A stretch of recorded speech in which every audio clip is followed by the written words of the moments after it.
Hello बच्चों, स्वागत है आपका आपके इस यूट्यूब चैनल मैथ वाला लाया है एक और मोस्ट इम्पॉर्टेंट वीडियो जो कि क्लास 12th के बायोलॉजी के मोस्ट इम्पॉर्टेंट टॉपिक हैं। अगर आप इस टॉपिक को पढ़ लेंगे तो सेम टू सेम यानी हूबहू आपकी परीक्षा में इसी टॉपिक के प्रश्नों को देखने को मिल सकता है जो कि आपके सामने दिया हुआ है। आइए देखते हैं कौन कौन से मुख्य टॉपिक हैं। तो देख लेते हैं। देखते हैं यहाँ त्रिसंलयन क्या है, इसको पढ़ लेंगे। त्रिसंलयन त्रिसंलयन क्या है, उसके बाद टॉपिक पढ़ लेंगे नर युग्मकोद्भिद का विकास। यह क्यों होता है, कैसे होता है, कब होता है, इसको देख लेंगे हम। उसके बाद अगला टॉपिक हमारा है, अगला टॉपिक है प्रागण बहुभ्रूणता असंगजनन। प्रागण क्या होता है, कहाँ होता है, बहुभ्रूणता क्या होता है, असंगजनन क्या होता है, ये सब भी हम लोग देख लेंगे। ये हमारे अति लघुत्तरीय प्रश्नों में या लघुत्तरीय प्रश्नों में देखने को मिल सकते हैं। और ये फिर उसके बाद अगला टॉपिक है अंडजनन।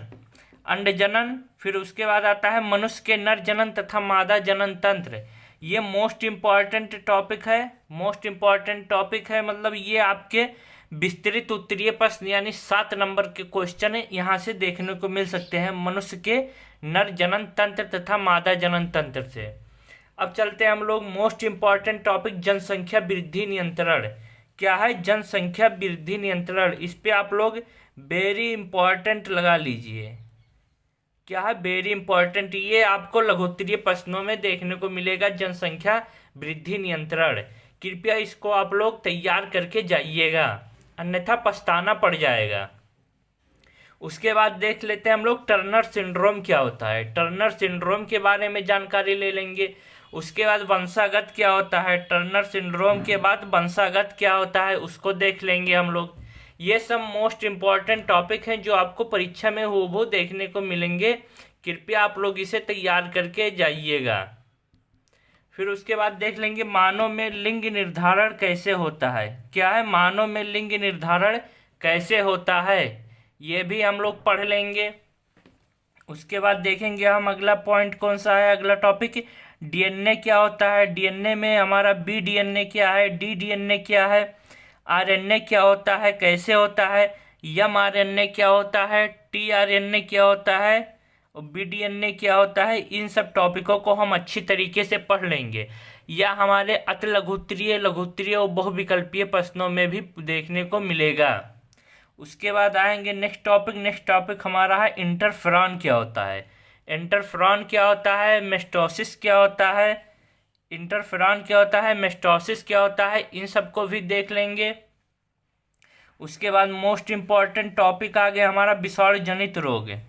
क्या है विषाणु जनित रोग, इसे देख लेंगे। विषाणु जनित रोग क्या होता है, कैसे होता है, एक विषाणु जनित रोग के रोकथाम, उपचार, इन सब को हम बहुत डिटेल से पढ़ लेंगे। उसके बाद टीकाकरण, टीकाकरण कब दिया जाता है, कहाँ दिया जाता है, इसके बारे में पढ़ लेंगे हम लोग। उसके बाद आते हैं, चलते हैं, देखते हैं हम लोग अगले टॉपिक पे। अगला टॉपिक हमारा क्या है वाहित मल। ये भी इम्पॉर्टेंट है, ये लघुत्तरीय प्रश्नों में पूछा जाएगा। वाहित मल सेम टू सेम ऐसे वाहित मल से आप क्या समझते हैं, हूबहू ये आपके पेपर में छपे जाएंगे क्वेश्चन। आप लोग देखिएगा, अगर जो लोग नहीं देख के जाएंगे उनको पछताना तो जरूर है। इसलिए आप लोग ये टॉपिक पढ़ के जाइएगा, वाहित मल से आप क्या समझते हैं। बीटी फसल क्या होती है, ये भी टॉपिक है, अभी पिछली साल पूछा गया था। बीटी फसल क्या होता है, कब होता है। उसके बाद मोस्ट इम्पॉर्टेंट टॉपिक है घरेलू उत्पादों तथा औद्योगिक उत्पादन में सूक्ष्म जीवों का महत्व। क्या है घरेलू उत्पादों तथा औद्योगिक उत्पादन में सूक्ष्म जीवों का महत्व, इस टॉपिक को भी पढ़ लेंगे। यह हमें विस्तृत उत्तरीय प्रश्नों में देखने को मिलेगा। अब चलते हैं हम लोग अगले टॉपिक पे। अगला टॉपिक क्या है कीस्टोन प्रजातियां। कीस्टोन प्रजातियां क्या होती है, कहाँ होती है, किसके द्वारा होती है, यह देख लेंगे। परभक्षी क्या होता है, परजीविता क्या होता है, इसको देख लेंगे। सहभोजिता क्या है, यह हमें अति लघुत्तरीय लघुत्तरीय प्रश्नों में देखने को मिलेगा। कि परजीविता क्या होती है, साभोजिता क्या होती है, परभक्षी क्या होती है। अब चलते हैं हम लोग अगले टॉपिक पे। अगला टॉपिक हमारा है जलोदभिद। जलोदभिद क्या होता है, मरोदभिद क्या होता है, इन सबको देख लेंगे हम लोग। ये भी हमारा इम्पॉर्टेंट टॉपिक है। ये लघुत्तरीय और विस्तृत उत्तरीय प्रश्नों में पूछा जाएगा कि जलोदभिद क्या होता है, कहाँ से शुरू होता है, मरोदभिद क्या होता है, ये आपको देखने को मिलेगा। फिर चलते हैं हम लोग अगले टॉपिक पे। अगला टॉपिक क्या हमारा देख लेते हैं।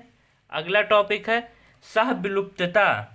आजकल देख रहे हैं हम लोग जानवरों की विलुप्ति हो रही है, इसलिए यह मोस्ट इम्पॉर्टेंट टॉपिक है। यह भी सह विलुप्तता, सह विलुप्तता देखने को मिलेगा। सह विलुप्तता पढ़ लेंगे हम लोग। उसके बाद आते हैं रेड डाटा बुक से आप क्या समझते हैं। यह भी इम्पॉर्टेंट टॉपिक है, हूबहू विस्तृत उत्तरीय प्रश्नों में आएगा। रेड डाटा बुक से आप क्या समझते हैं, रेड डाटा बुक में किन जानवरों का संग्रह किया जाता है, कैसे किया जाता है, यह क्यों शुरुआत किया गया था, इसको हम लोग देख लेंगे। उसके बाद आते हैं मोस्ट इम्पॉर्टेंट टॉपिक परितंत्र के कार्यों के लिए जैव विविधता। क्या है, परितंत्र के कार्यों के लिए जैव विविधता कैसे उपयोगी है, इसको हम लोग देख लेंगे। हाँ, इसको हम लोग देखने के बाद देखेंगे कि परितंत्र के कार्यों के लिए जैव विविधता कैसे उपयोगी है। यह लघुत्तरीय प्रश्नों में आपसे पूछा जाएगा। जितने टॉपिक हम देखे हैं, बताए हैं, कृपया आप लोग उसको एक बार फिर से रिवीजन कर लीजिएगा। अगर जो लोग रिवीजन नहीं किए हैं, इतने टॉपिक पढ़ के जाएंगे। मोस्ट इम्पॉर्टेंट टॉपिक ये हैं से अगर हूबहू इस टॉपिक से आपकी परीक्षा में प्रश्न पूछे जाएंगे।